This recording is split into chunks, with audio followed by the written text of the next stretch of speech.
Pine Hollow was the kind of small American town where everyone knew each other. With a population of just over 2,000, gossip traveled faster than the local news, and neighbors exchanged pleasantries at the grocery store or waved while mowing their lawns. Nestled in the hills of rural Pennsylvania, Pine Hollow had a reputation for being a sleepy, tight-knit community until the morning of September 15, 2022, when the body of Margaret Miller was discovered.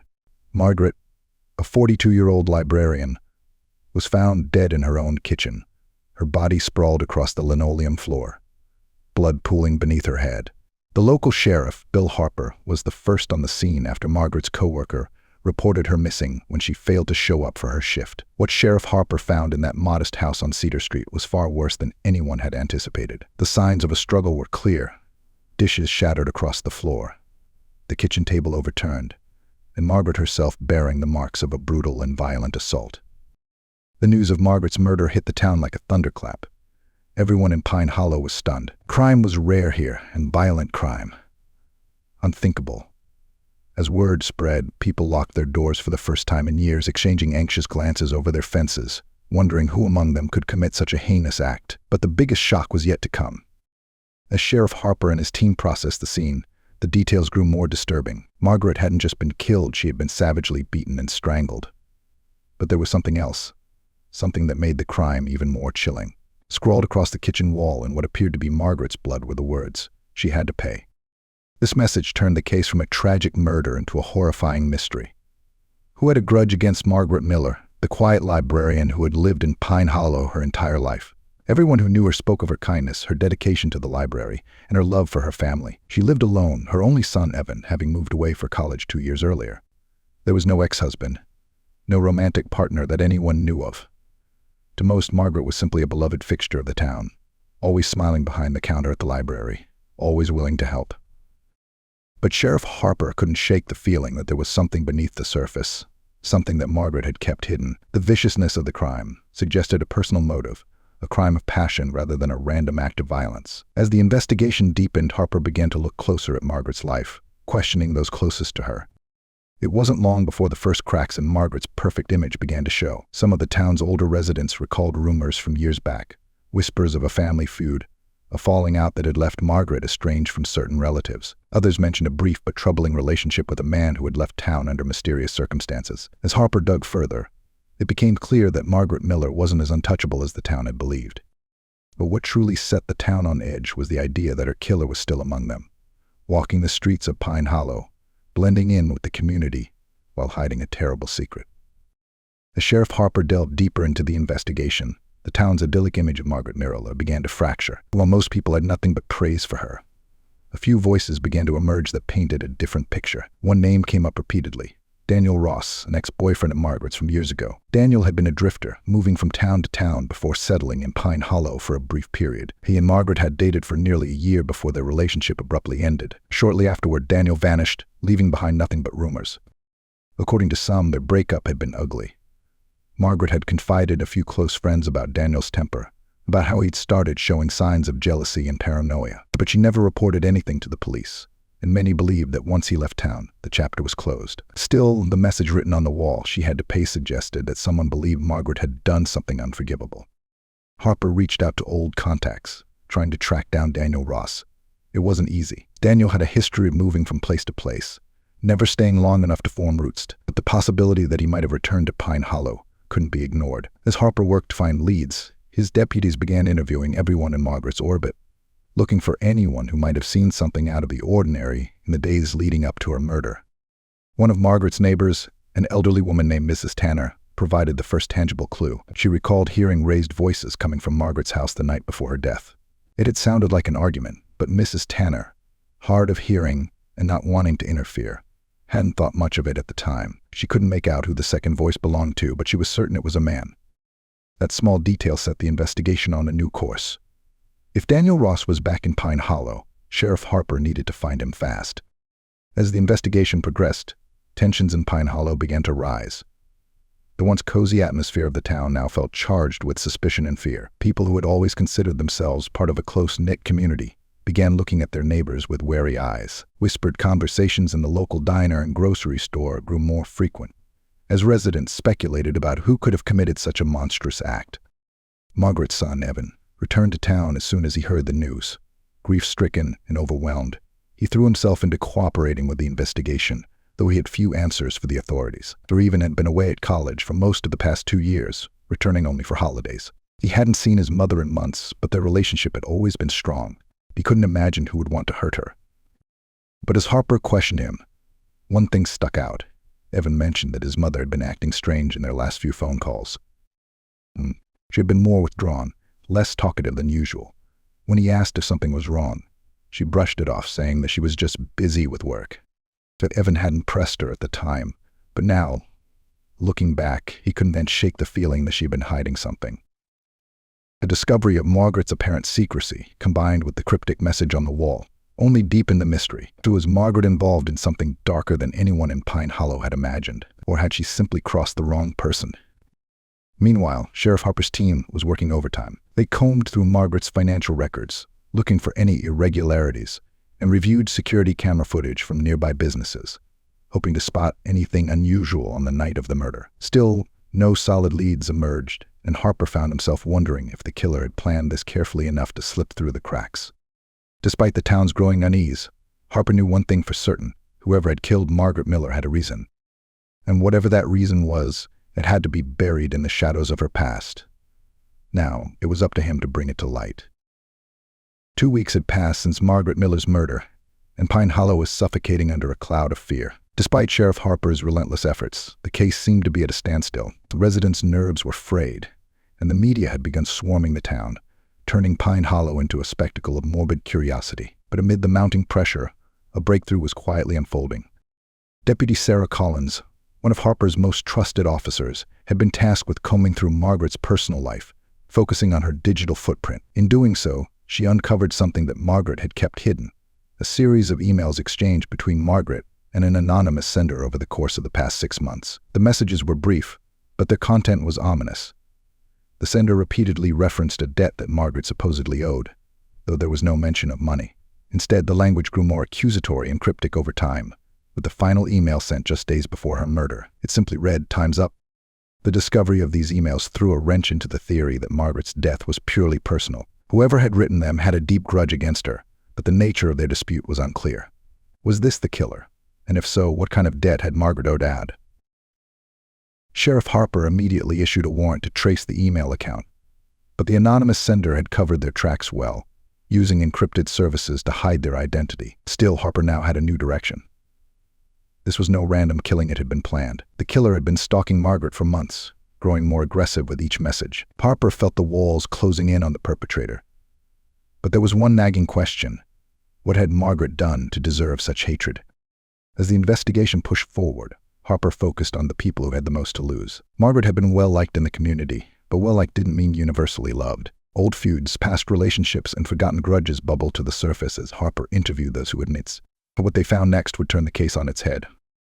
The Miller family had always been a pillar of Pine Hollow, respected, quiet, and scandal-free. But when Harper began digging into Margaret's younger years, a troubling chapter emerged. 30 years ago, when Margaret was just a teenager, her family had been involved in a fatal car accident. The details were foggy, hidden behind the town's efforts to move on from the tragedy. But one thing was clear: the accident had taken the life of a young woman named Lydia Turner.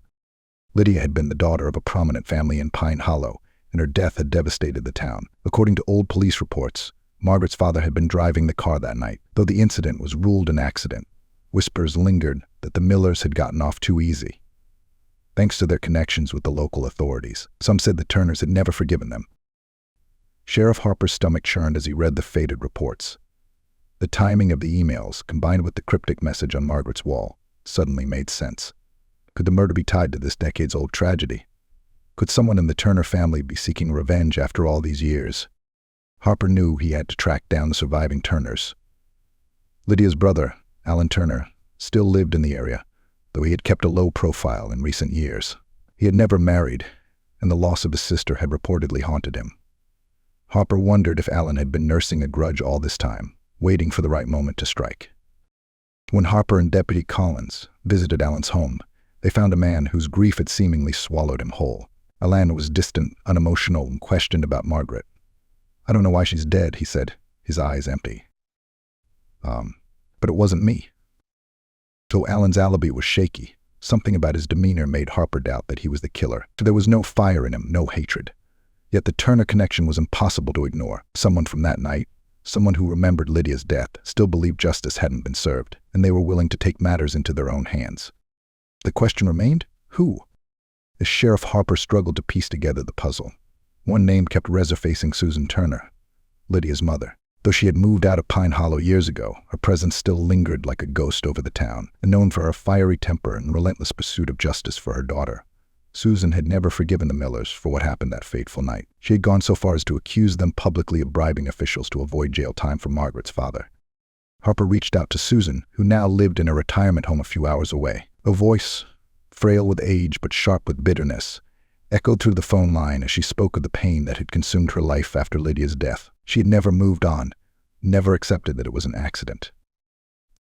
That family destroyed mine, Susan rasped. And for what? For their own negligence. They never paid for what they did. Harper listened carefully. Though Susan's anger was palpable, she didn't seem capable of orchestrating a murder.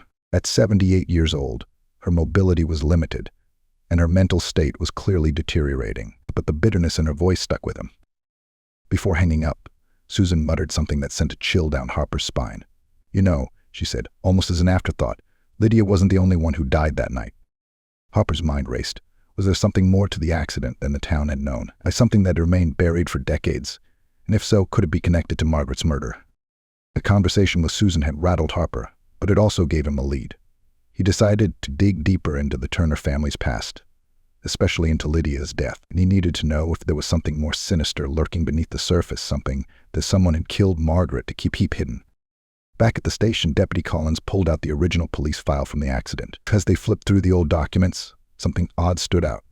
One detail had been overlooked for years. The second passenger had been in the car with Lydia that night, a teenage boy, a distant cousin of the Turners named Scott Weaver. He had survived the crash, but according to the report, he had been left with severe brain trauma, so no one had heard from him in years. Could Scott, now a grown man, be the key to unlocking the mystery of Margaret's murder? Sheriff Harper knew he had to find Scott Weaver. His name had long been lost in the fog of memory, a forgotten witness to a tragedy that had shaped the town's history. According to the records, Scott had been sent to live with distant relatives after the accident. His injuries had required years of rehabilitation, and his mental capacity had reportedly never fully recovered. But if Scott had any memory of that night or any reason to hold a grudge, it could explain the cryptic messages and the brutality of Margaret's murder. The Harper tracked down Scott's last known address, a small, run-down house on the outskirts of a neighboring town. The place looked abandoned, the yard overgrown, and the windows dark. But when Harper knocked on the door, a man in his 40s answered. His face was gaunt, his eyes sunken and hollow. It was clear that life had not been kind to him. "Scott Weaver?" Harper asked cautiously. The man nodded, but said nothing. And Harper introduced himself and explained that he was investigating Margaret Miller's murder. Scott's expression didn't change, but there was a flicker of recognition at Margaret's name. Harper carefully broached the subject of the accident, asking if Scott remembered anything from that night.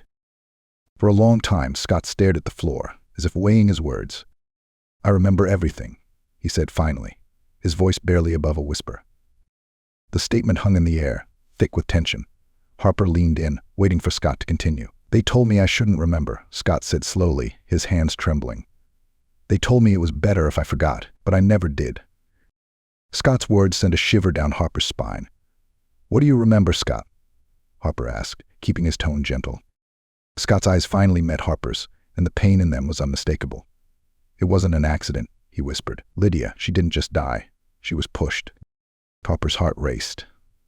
Scott's revelation changed everything. If Lydia had been deliberately pushed, that meant someone had intentionally killed her all those years ago. But why? And how did it connect to Margaret's murder? But before Harper could ask more, Scott grew agitated, backing away toward the door. "I can't talk about it," he muttered, his voice rising. "They'll come for me too." Harper tried to calm him, but Scott slammed the door shut before he could get another word in. Standing on the porch, Harper felt a new urgency. The murder of Lydia Turner had been more than a tragic accident. It was a secret someone had killed to keep. And now, that same secret had led to Margaret Miller's brutal death. Sheriff Harper stood on Scott Weaver's porch, his mind racing. Lydia Turner had been pushed, not accidentally killed, and now all signs pointed to that long-buried truth. as the motive for Margaret's murder. But who had the most to gain from keeping the truth hidden? Harper knew that whatever had happened in that car 30 years ago had triggered a chain of events leading to murder. Back at the station, Harper and Deputy Collins pored over old files again.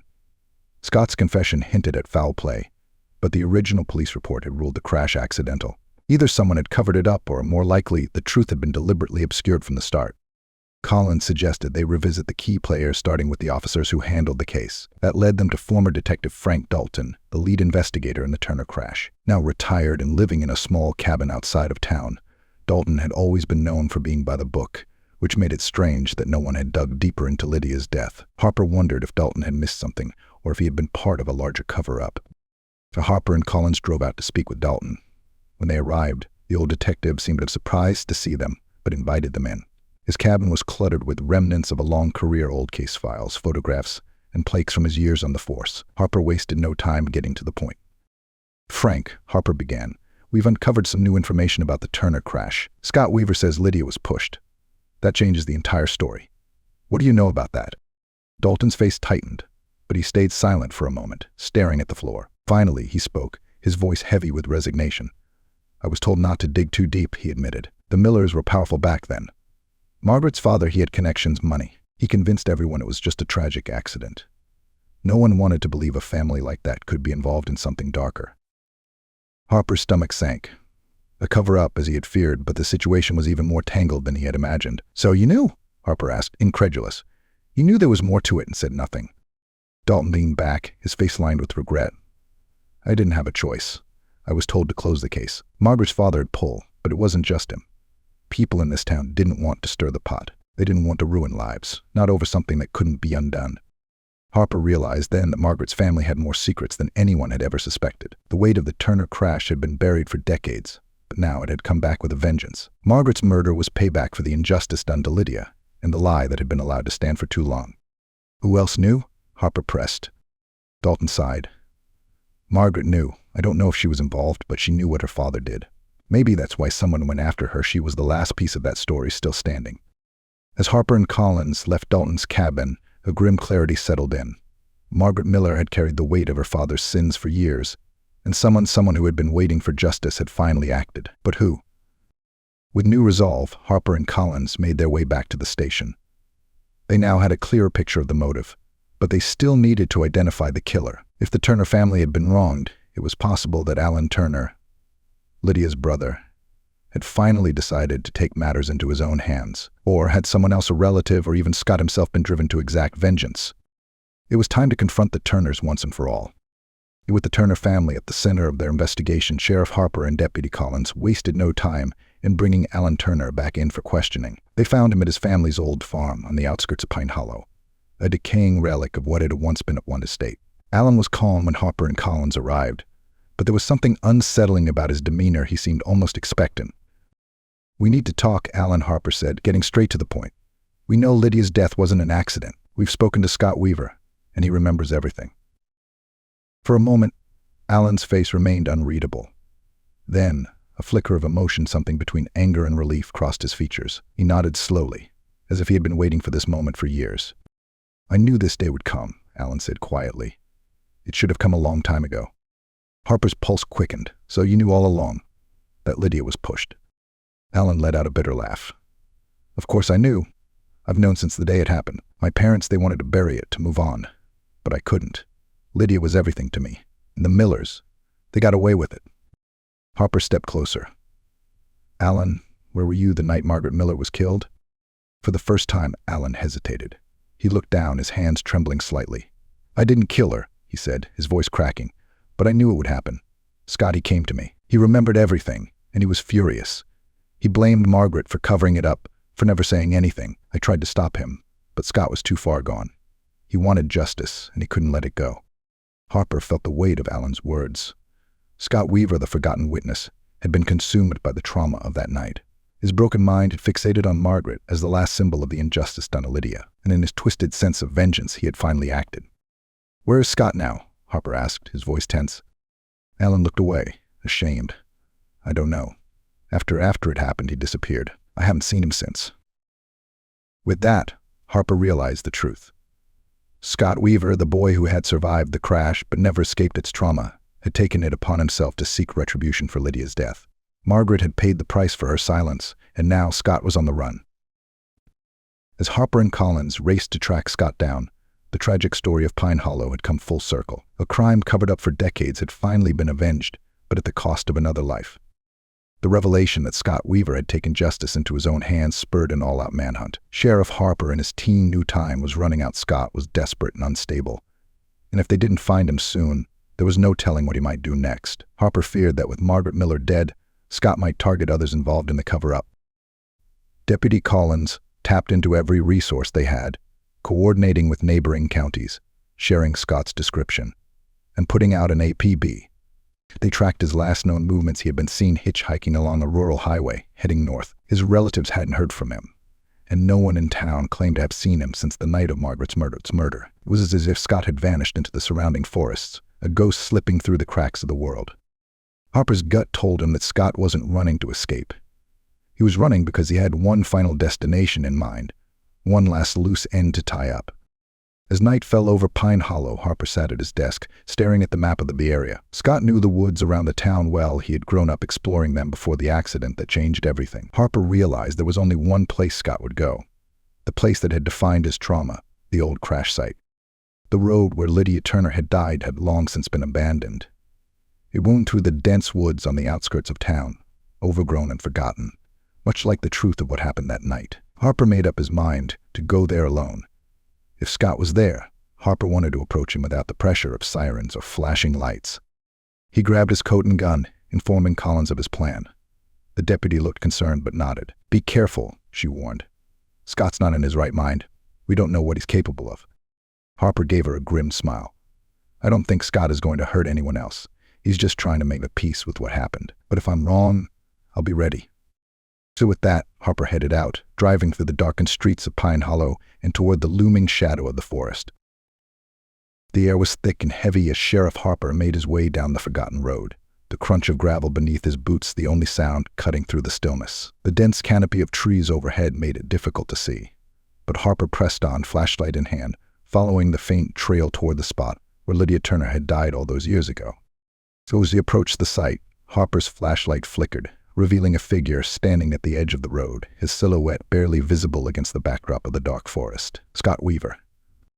Scott didn't move as Harper came closer. He stood there, staring at the exact spot where the car had gone off the road, where his life and Lydia's had been shattered. Harper stopped a few yards away, lowering his flashlight but keeping his hand close to his holster, just in case. "Scott," Harper called out, his voice steady but calm. "I know why you're here. We need to talk." Scott slowly turned to face him. His face was gaunt, hollowed out by years of suffering, but his eyes were wild, filled with a desperate need for closure. In one hand, Scott held a piece of broken metal, part of the wreckage that had been left behind from the crash. "She didn't deserve it," Scott whispered, his voice cracking with emotion. "Lydia didn't deserve to die. They killed her, and no one cared. Not the Millers, not the town, nobody." Harper took a step closer, trying to keep his voice calm. "I know, Scott. I know what happened to Lydia wasn't right. Margaret Miller knew too, didn't she? That's why you went after her." Scott's eyes flickered with anger, and for a moment, Harper thought he might lash out. But instead, Scott's shoulders slumped, and he let out a long, ragged breath. Margaret, she could have told the truth. She could have said what happened, but she didn't. She just let them bury it. I couldn't live with that anymore. Harper nodded, understanding the depth of Scott's pain. "I know you've been carrying this for a long time, but it's over now. Margaret's dead, Scott. You don't need to run anymore." Scott's gaze dropped to the ground, and for a moment, there was only silence between them, broken only by the distant rustling of leaves in the wind. Then Scott spoke again, his voice barely audible. "I thought killing her would make it better, that it would give Lydia peace, but it didn't. Nothing changed." Harper took another cautious step forward. "That's because revenge never brings peace, Scott. It only leaves you with more pain. But if you come with me now, we can make sure the truth comes out, for Lydia, for you." For a long moment, Scott said nothing. Then, with a trembling hand, he dropped the piece of metal he had been holding. It clattered against the rocks at his feet. His shoulders shook, and Harper realized Scott was crying, the weight of 3 decades of trauma finally breaking him down. Harper approached slowly, placing a hand on Scott's shoulder. "It's over, Scott. Let's go." Without resistance, Scott nodded and allowed Harper to lead him away from the crash site. As they walked back through the woods, Harper felt the tension in his chest begin to ease. The tragic story of Lydia Turner and Margaret Miller had come full circle, and while justice had been served, it was a bitter, hollow victory. Back in Pine Hollow, the town would learn the truth, and the decades of silence would finally be broken. But for Scott Weaver and the Turners, the scars would remain, a reminder that some wounds never fully heal. As Harper drove Scott back to town, he glanced at the man beside him, lost in his own grief. They had both seen the dark side of Pine Hollow, but now, at least the truth had been unearthed, and in a small way, that was something.